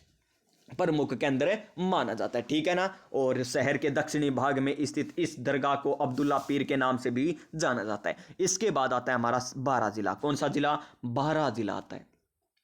बारा जिला देखें तो सीताबाड़ी, यहां पर एक आता है सीता माता, याद हो जाएगा, अब कभी नहीं भूलोगे। एक आता है सीता माता, एक आता है सीताबाड़ी। सीताबाड़ी में बा आ रहा है तो बारा जिला आ जाएगा। सीता माता में ता आ रहा है तो प्रतापगढ़ आ जाएगा। और साथ में चित्तौड़गढ़ भी आ जाएगा। चित्तौड़गढ़ में भी तो ता है, ये देखिए चित्तौड़गढ़, ठीक है, चित्तौड़गढ़ आ जाएगा। प्रतापगढ़ और चित्तौड़गढ़। और सीताबाड़ी कहां पर? बारा। सीता माता अभ्यारण तो प्रतापगढ़ और चित्तौड़गढ़ में, और सीताबाड़ी कहां पर मंदिर है? ये बारा में है। कहां पर? बारा में। देखिए सीता माता और लक्ष्मण जी को समर्पित यह मंदिर बारा से 45 किलोमीटर दूर है। कहां पर है? 45 किलोमीटर। कहां से? बारा से। किसको समर्पित है? सीता माता और लक्ष्मण जी को है। सीता माता प्लस लक्ष्मण जी को, याद रखना। ऐसी मान्यता है कि भगवान राम और सीता दोनों के पुत्र दोनों पुत्र लव और कुश का जन्म यहीं पर हुआ था, ठीक है जी। और कई कुंड भी है यहाँ पर, जैसे वाल्मीकि कुंड यहीं पर है, सीता कुंड भी यहीं पर है, लक्ष्मण कुंड यहीं पर है, सूरज कुंड भी यहीं पर है, और सीताबाड़ी का मेला भी यहीं पर आयोजित किया जाता है। पिकनिक स्थल के रूप में भी विकसित किया गया है। शेरगढ़ का किला। शेरगढ़ का किला देखें तो कहां पर है? शेरगढ़ बारा में है, जो परवन नदी के किनारे अवस्थित है और प्यारे विद्यार्थियों जल दुर्ग की श्रेणी में आता है। और यहां पर शेरगढ़ अपना नाम क्यों पड़ा? क्योंकि यहां पर शेर सांसूरी क्या कर लेता है? कब्जा कर लेता है, तो इसका नाम शेरगढ़ रख दिया गया। इसका पहला नाम क्या था? कोसवर्धन किला था। क्या नाम से जाना जाता था पहले? कोसवर्धन किले के नाम से इसे पहले जाना जाता था। कोसवर्धन किले के नाम से जाना जाता। फिर देखिए रामगढ़ का जो भंडदेवरा मंदिर है वो कहां पर है? ये यहीं पर है, बारा में, जो 10वीं शताब्दी में बना था, जो भगवान शिव को समर्पित है। किसको समर्पित है? भगवान शिव को। कौन सी शताब्दी में बना था? 10वीं शताब्दी में बना है, ठीक है। और इसकी वास्तु शैली कैसी है? खुजराऊ शैली से मिलती जुलती है। इसी कहानी से क्या कहा जाता है? राजस्थान का मिनी खुजराऊ कहा जाता है। क्या कहते हैं? यहां पर कथन कारण वाले क्वेश्चन बनेंगे, आपसे पूछा जा सकता है कथन कारण में। तो ये खुजराव शैली से मिलता जुलता है, इसे क्या कहते हैं? मिनी खुजराव भी कहा जाता है। एक छोटे तालाब के किनारे बसा यह मंदिर अन्य मंदिरों से भी अनूठा है। यहां प्रसाद के तौर पर क्या है? एक देवता को मिठाई व सूखे फल चढ़ाए जाते हैं। प्रसाद के रूप में मिठाई व सूखे फल चढ़ाए जाते हैं। दूसरे आराध्य देव की सेवा में मांस मंदिरा प्रस्तुत की जाती है। मांस मंदिरा भी प्रस्तुत की जाती है। फिर देखिए बाड़मेर। कौन सा जिला? बाड़मेर जिला। बाड़मेर जिले में किराड़ू मंदिर है जी। बाड़मेर जिले में क्या है? किराड़ू मंदिर है। और किराड़ू मंदिर की बात करें तो यहाँ किराड़ू मंदिर एक मंदिर ना होकर यहाँ मंदिरों का क्या समय आपको देखने को मिलेगा।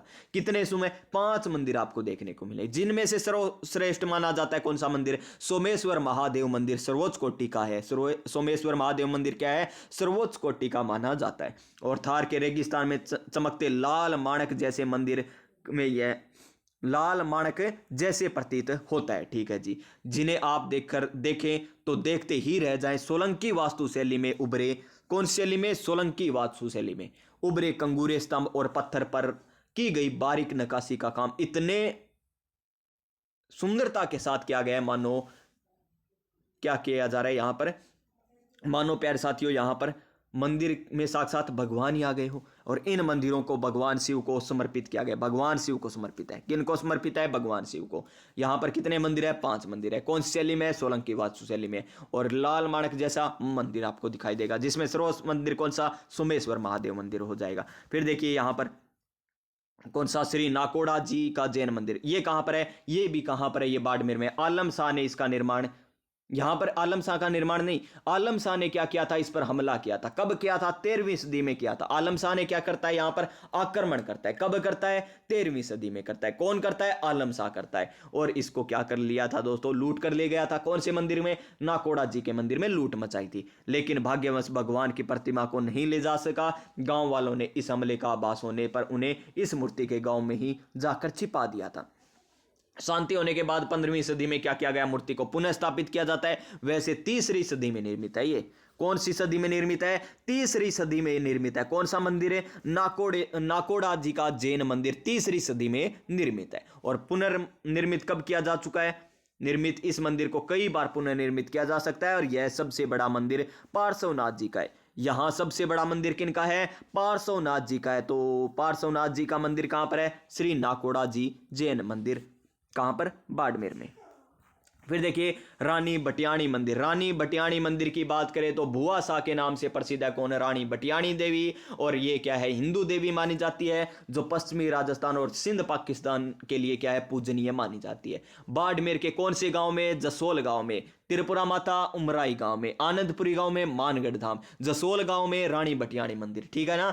स्थित रानी बटियाणी मंदिर मुख्यतः ढोली जाति, कौन सी जाति के लिए? ढोली जाति के लोगों द्वारा श्रद्धा से माना जाता है। कौन सी जाति के द्वारा माना जाता है श्रद्धा से? ढोली जाति के द्वारा माना जाता है। यहां रानी जैसलमेर के जोगीदास गांव की राजकुमारी थी। कहां की राजकुमारी थी? जोगीदास गांव की राजकुमारी थी। भाटी राजपूत थी। ठीक है जी। राठौड़ राजा से शादी करके बाड़मेर आई, परंतु राठौड़ राजा की बड़ी रानी ने इन्हें तथा इनके पुत्र लाल सिंह को ईर्ष्यावश जहर दिलवाकर मरवा दिया था। किसने? बड़ी रानी थी दोस्तों, उन्होंने मरवा दिया। इनके पुत्र का नाम था लाल सिंह और इनका नाम था रानी बटियाणी, जिन्हें भुआसा के नाम से जाना जाता है। इनकी आराधना ढोली जाति के लोग करते हैं। जसोल गांव में इनका मंदिर बना हुआ है। जोगीदास गांव की राजकुमारी थी। भाटी राजपूत थी। राठौड़ों से इन्होंने शादी रचाई थी। बस इतनी बातें आपको याद रखनी है। फिर आता है हमारा भरतपुर जिला। कौन सा जिला? भरतपुर जिला। भरतपुर जिले की बात करें तो यहां पर केवलादेव घना राष्ट्रीय उद्यान है, जिन्हें पक्षियों का स्वर्ग स्थल भी कहा जाता है। पक्षियों का क्या कहते हैं? स्वर्ग स्थल कहते हैं। 1971 में इसे पक्षी अभ्यारण्य के रूप में संरक्षित किया गया। 1985 में इसे विश्व धरोहर सूची में शामिल किया गया। ठीक है जी। यहां पर अनेकों क्या आते हैं? यहां पर अनेकों पक्षियां आते हैं और घोंसले बनाते हैं और प्रजनन करते हैं, तक गर्मी की शुरुआत में होते होते वापस अपने देश भी चले जाते हैं। 230 प्रजातियों के पक्षी यहां पर देखे जा सकते हैं। कितनी प्रजातियों के पक्षी यहां पर देखे जा सकते हैं? 230 प्रजातियों के पक्षी देखे जा सकते हैं। है कहां पर ये? 18वीं सदी के मध्य में भरतपुर के दक्षिण पूर्व में एक छोटे जलाशय के रूप में घना पक्षी विहार निर्मित किया गया था। घना पक्षी विहार निर्मित किस प्रकार किया गया था? कहां पर किया गया? कब किया गया? तो 18वीं सदी में किया गया। कहां पर? भरतपुर के दक्षिण पूर्व में किया गया था। किस रूप में? एक छोटे जलाशय के रूप में किया गया। आज इसे विश्व में सबसे ज्यादा शानदार और पक्षी विहार होने का गर्व है। तो घना पक्षी विहार ये किस रूप में जाना जाता है? तो पक्षी विहार के रूप में अब जाना जाता है। यहां पर कौन कौन से सार्स क्रेन भी आपको देखने को मिलेंगे, साइबेरियन क्रेन भी देखने को मिलेगी, जल मुर्गी, चीनी मुर्गी, heron, painted stork, cormorant, knob billed duck, white spoonbill, sandpiper आदि विभिन्न प्रकार की प्रजातियों के पक्षी आपको देखने को मिलेंगे। ठीक है ना? उसके बाद देखिए हमारा लोहागढ़ का किला। कौन सा किला? लोहागढ़ का किला। लोहागढ़ का किला देखें तो ये नाम से ही प्रभावित करने वाला यह किला है। ब्रिटिश हमला कर चुके थे इस पर कई बार, लेकिन विजय प्राप्त नहीं कर पाए थे। हालांकि ब्रिटिश सैन्य अधिकारी ऑर्थर, कौन? ऑर्थर वेल्सले ने क्या कर लिया था? इस पर कब्जा कर लिया था। इसके मजबूत गेट थे दोस्तों, अष्ट धातु से निर्मित गेट थे, जो हम पढ़ चुके हैं। किसमें? हमने दुर्ग स्थापत्य कला वाले टॉपिक में हमने पढ़ लिया है दोस्तों, सारे पढ़ लिए। निर्माण किसने करवाया था? अष्ट धातु का निर्माण किसने करवाया था? इस गेट का कहां से लाए थे? कौन लाए थे? सारी बातें देख ली हमने। यहां पर कोठी खास भी है, महल खास भी है, मोती महल भी है, किशोरी महल भी आपको देखने को मिलेगा। और यहां पर जवार बुर्ज और फतेह बुर्ज का निर्माण किसके द्वारा करवाया गया? सूरजमल के द्वारा करवाया गया था, राजा सूरजमल के द्वारा। किस पर विजय प्राप्ति? मुगल और अंग्रेजों पर विजय प्राप्ति के पश्चात। मुगलों और अंग्रेजों पर विजय प्राप्ति के बाद जवार बुर्ज और फतेह बुर्ज का निर्माण कौन कराते हैं? राजा सूरजमल कराते हैं। कौन कराते हैं? राजा सूरजमल। कहां पर करवाते हैं? लोहागढ़ के किले में निर्माण करवाते हैं। उसके बाद देखिए बंद बारेठा।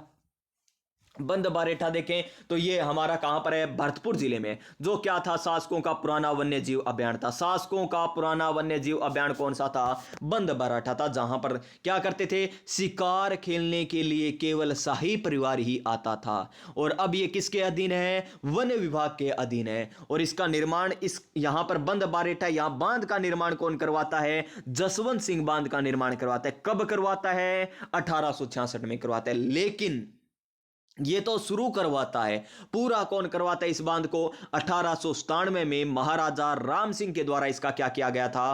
पूर्ण निर्माण करवाया गया था। और इस बांध के निकट शाही महल का भी निर्माण करवाया है। किसने करवाया? महाराजा किशन सिंह ने। महाराजा किशन सिंह ने क्या किया था? शाही महल का निर्माण करवाता है। कहां पर है? बंद बारेठा बांध के पास। बंद बारेठा बांध का निर्माण किसने शुरू करवाया? जसवंत सिंह ने। पूरा किसने करवाया? राम सिंह ने करवाया था। ठीक है ना?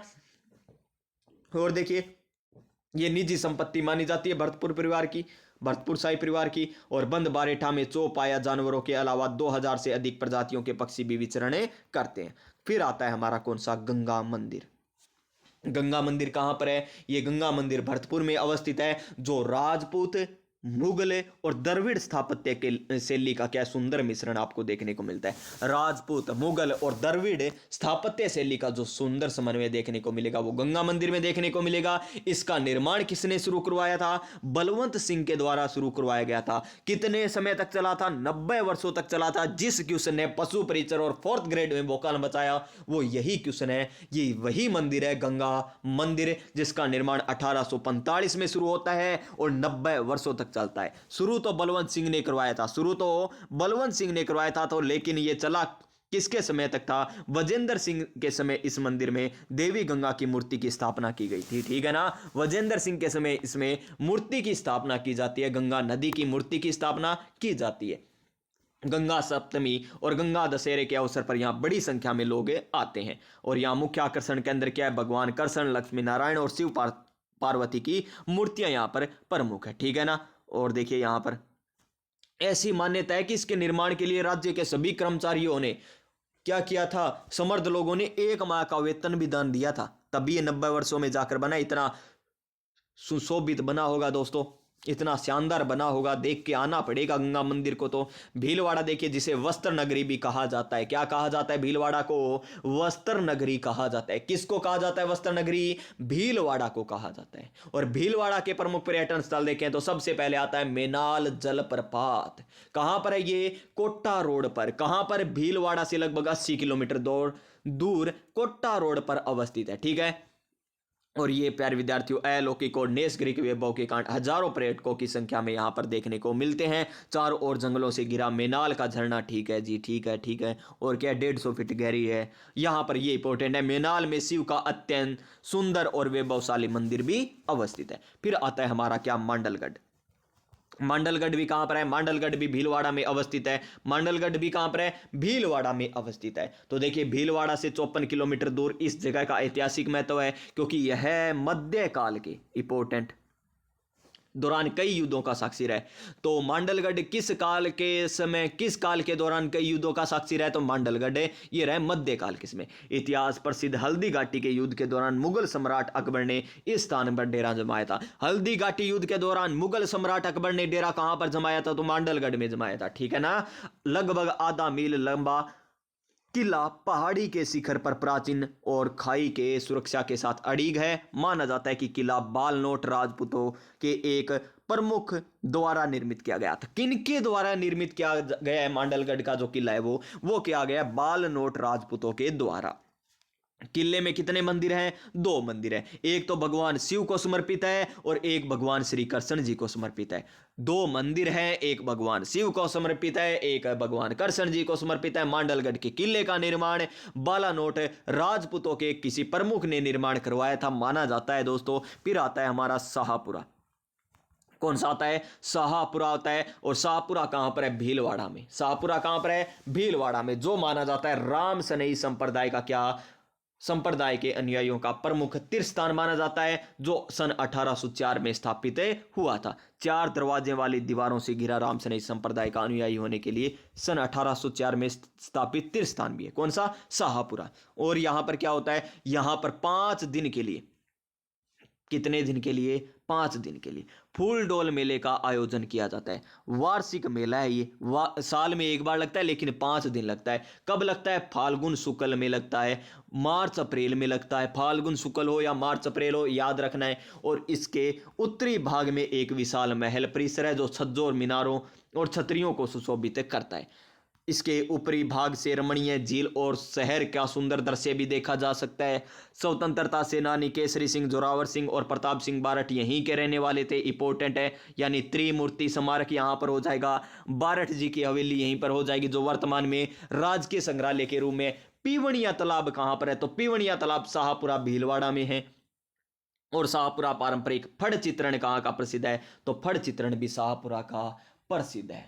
लीजिए दोस्तों, ये हमारी यूनिट भी कंप्लीट हो गई। बहुत बड़ी यूनिट थी दोस्तों, ये बहुत बड़ी यूनिट थी। 4 क्लासें लग गई, पुस्तक से मैं व्याख्या करा रहा हूँ, लाइन टू लाइन आपको करा रहा हूँ, तब जाकर ये पूरी हुई है। अब कुछ के मन में आ रहा होगा कि आगे वाले बूंदी जिलेर वो कौन करवाएगा जी। वे जो नए साथी जुड़े उनको मैं बता देता हूँ कि इससे पहले इस यूनिट की हमारी कौन कौन सी क्लास हो चुकी है। 1 नंबर, 2 नंबर, 3 क्लास हो चुकी है। ये 4 नंबर क्लास थी इस यूनिट की। तो इससे पहले 3 क्लासों में आगे वाला ही हमने मैटर किया था। अब हम करेंगे इन जिलों के क्वेश्चन। किन के? बूंदी के नहीं दोस्तों, भीलवाड़ा के करेंगे, भरतपुर के करेंगे, बारा के करेंगे। इनके हम जिले के क्वेश्चन करते हैं। तो चलिए क्वेश्चनों पर हम चलते हैं, फिर हम इस यूनिट को कंप्लीट कर देंगे। लीजिए दोस्तों, आपकी स्क्रीन पर है 1304 नंबर क्वेश्चन तो हम कर चुके हैं अलवर वाला। अब करेंगे 1305 नंबर क्वेश्चन। क्या है? माही बांध। कौन सा बांध? माही बांध कहां पर है? बांसवाड़ा में। जो संभाग का क्या है? सबसे बड़ा बांध है। में कितने गेट है? तो कितने गेट है? 16 गेट है। Option number C right answer. अब फटाफट क्वेश्चन कर लो दोस्तों। त्रिपुरा सुंदरी यानी तरताई माता का मंदिर किस गांव में स्थित है जहां 18 भुजाओं वाली काले पत्थर की प्रतिमा है? तो उमराई गांव में है। Option number B right answer. Next question, धार्मिक स्थल जहां सम्राट कनिष्क के समय का शिवलिंग स्थापित है तो कहां पर है? ये भी कहां पर है? जहां पर कौन सा मंदिर है हमारा? कौन सा? त्रिपुरा माता का मंदिर है। वो हो जाएगा तलवाड़ा, बांसवाड़ा।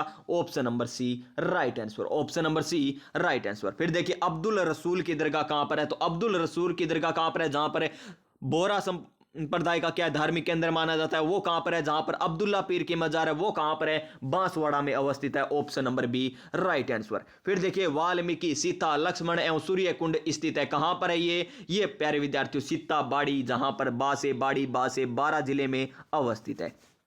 उसके बाद देखिए सीताबाड़ी मंदिर समर्पित है। किसको समर्पित है दोस्तों? राम लक्ष्मण को जी ना जीना, राधा कृष्ण जी को ना जीना, श्री राम हनुमान जी को ना जीना, सीता और लक्ष्मण जी को समर्पित है। Option number D right answer. क्या हो जाएगा? Option number D right answer होगा। फिर देखिए किराड़ू मंदिर किसको समर्पित है? तो किराड़ू मंदिर किसको समर्पित है? ये हो जाएगा भगवान शिव को। ऑप्शन नंबर यहां पर ए राइट आंसर होगा। फिर देखिए नेक्स्ट 1312 नंबर क्वेश्चन क्या है? किराड़ू मंदिर की संख्या कितनी है जिसमें सोमेश्वर मंदिर प्रमुख है? तो यहां पर मंदिरों की संख्या 5 है और यहां पर option number B right answer होगा। क्या होगा? ऑप्शन नंबर बी एकदम सही आंसर हो जाएगा। सभी क्वेश्चन अब देखे देखे तो लग रहे होंगे सभी को। ये देखिए श्री नाकोड़ा जैन मंदिर किसको समर्पित है? तो ये पार्श्वनाथ जी को समर्पित है। ऑप्शन नंबर बी यहां पर एकदम सही होगा आंसर।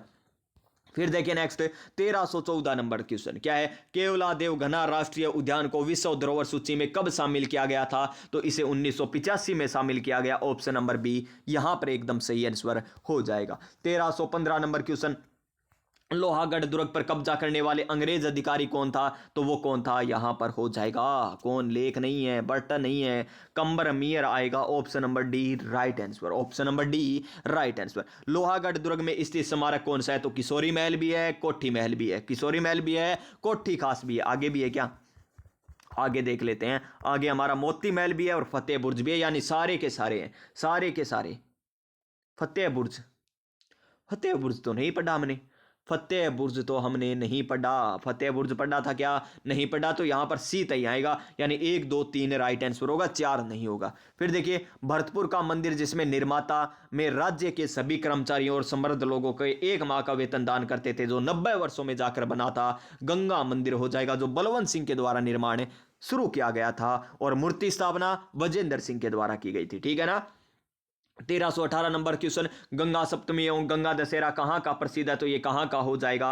ये हो जाएगा कहां का? भरतपुर का। नेक्स्ट क्वेश्चन, बालनोत राजपूतों द्वारा निर्मित प्रमुख दुर्ग कौन सा है? तो वो हो जाएगा हमारा मांडलगढ़ वाला, जो भीलवाड़ा में स्थित है। Option number B right answer होगा, मांडलगढ़ भीलवाड़ा वाला। फिर देखिए नेक्स्ट, प्रसिद्ध स्थल त्रिमूर्ति स्मारक एवं पिवणिया तालाब कहां पर अवस्थित है? तो ये पिवणिया तालाब और त्रिमूर्ति स्मारक देखें तो ये मांडलगढ़ भीलवाड़ा में। Option number C right. हो गलत हो जाता ना अभी, शाहपुरा भीलवाड़ा में। कहां पर? शाहपुरा भीलवाड़ा में। Option number B right answer होगा। फिर देखिए कुंड व बावड़ियों का शहर कौन सा है? कुंड और बावड़ियों का शहर कौन सा है? कुंड और बावड़ियों का शहर कहा जाता है बूंदी को। Option number D right answer.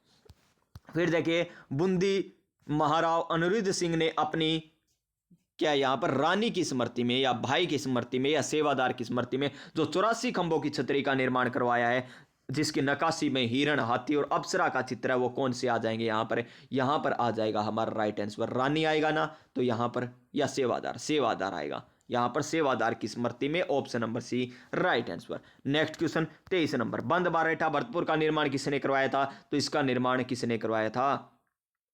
ये निर्माण शुरू जसवंत सिंह करवाते हैं, और यहां पर राम सिंह किसमें होता है? Jaswant Singh Ram Singh, option number B right answer. फिर देखिए यहां पर नेक्स्ट, भरतपुर का प्रसिद्ध मंदिर जिसका निर्माण राजपूत मुगल और द्रविड़ शैली में किया गया है, राजपूत मुगल और द्रविड़ शैली में किया गया है, किसके द्वारा? महाराजा बलवंत सिंह ने निर्माण शुरू करवाया था 1845 में, 90 वर्षों तक चला था, वो है गंगा मंदिर, option number C right answer.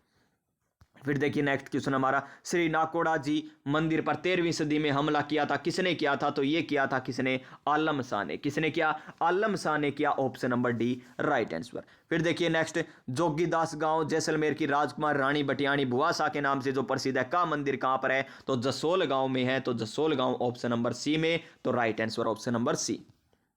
फिर देखिए कोसवर्धन दुर्ग जिसे पहले किस नाम से, वर्तमान में किस नाम से जाना जाता है? शेरगढ़ के नाम से जाना जाता है, परवन नदी के किनारे कौन से जिले में है? तो ये 12 जिले में है, option number D right answer, option number D right answer. फिर देखिए नेक्स्ट क्वेश्चन हमारा 1328 नंबर क्वेश्चन, क्या है? रामगढ़ यानी बारा का भंड देवरा जो मंदिर है किसको समर्पित है? जिसे मिनी खुजराहो भी कहा जाता है, ये भगवान शिव को समर्पित है, option number B right answer. 29 number question, Bhand Devra मंदिर किस सदी में निर्मित है? तो ये कौन सी सदी में बना था? ये बना था भंड देवरा मंदिर, भंड देवरा मंदिर 10वीं सदी में बना, option number D right answer, option number D right answer.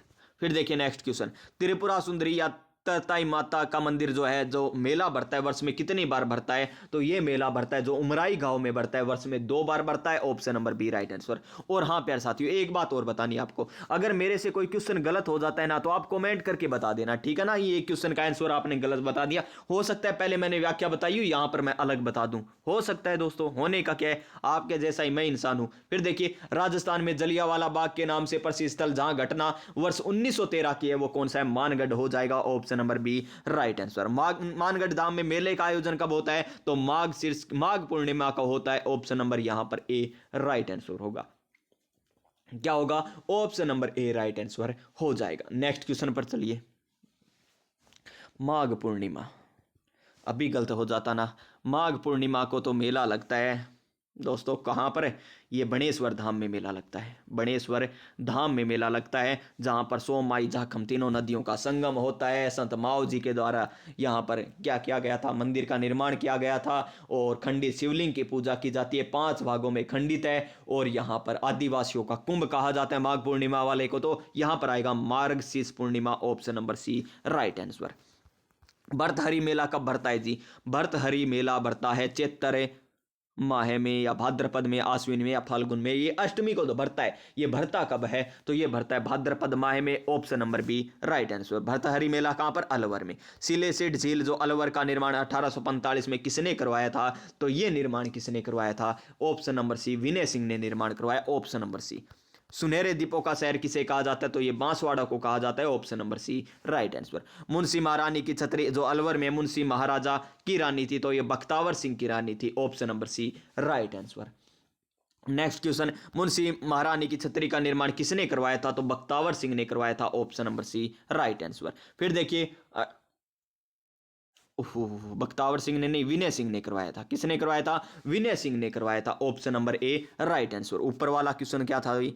Munshi महारानी महाराजा की रानी थी, मुंशी महारानी की छतरी जो अलवर में स्थित है किसकी रानी थी? तो ये बख्तावर सिंह की, ठीक है जी। फिर आज का अंतिम क्वेश्चन ये हमारा, सफ़ेद संगमरमर से भारतीय और इस्लामिक शैली में निर्मित मुंशी महारानी की छतरी कितने स्तंभ है? तो ये हो जाएंगे 84 खंभों की छतरी है, 84 खंभे है टोटल, जिसमें 12 विशाल स्तंभ है और 27 अन्य स्तंभ है। यहां पर ये क्या अभी 80 खंभे हैं। 38 नंबर क्वेश्चन बी, यहां पर 84 खंभे आएंगे, 12 विशाल स्तंभ, 27 अन्य स्तंभ, 84 खंभों की छतरी से 80, ओ सही है 80 कहा जाता है। कहां पर दिमाग चला गया, क्लास आज ज्यादा बड़ी होगी, लगता है 1 घंटा 13 मिनट की होगी, तभी हो रहा है मुंशी सी नहीं 80, ऐसे बताया था ना, सी से 80 बिल्कुल सही है जी, option number B right answer. लीजिए दोस्तों, ये यूनिट भी हमारी क्या हो गई, कंप्लीट हो चुकी है। क्या हो चुकी है, कंप्लीट। इसके बाद आएगी हमारी यूनिट नंबर 11 जिसका नाम है राजस्थान के प्रमुख व्यक्तित्व। जी हाँ दोस्तों, ये हमारी यूनिट नेक्स्ट रहने वाली है। आज की क्लास कैसी लगी है ये कमेंट करके आपको बताना है, आज की क्लास कैसी लगी है। अगर आपको आज की क्लास अच्छी लगी है तो क्लास को लाइक करना जरूर है, शेयर अपने साथियों के पास जरूर करना है, चैनल को क्या करना है, आप सभी को सब्सक्राइब करना है ताकि आने वाली प्रत्येक क्लास आपको मिल सके। और हाँ, प्यारा सा कमेंट भी करना है, प्यारा प्यारा सा कमेंट भी करना है क्लास कैसी लगी। जो कमी रह गई वो भी साथ बता देना, ये कमी है या नहीं रही तो भी बता देना, शानदार थी, जानदार थी, मजेदार, किस प्रकार की क्लास थी ये भी आपको कमेंट करके बताना है। आप सभी स्वस्थ रहिए, मस्त रहिए, मिलेंगे हम नेक्स्ट क्लास में, तब तक प्यारे साथियों, जय हिंद, जय भारत।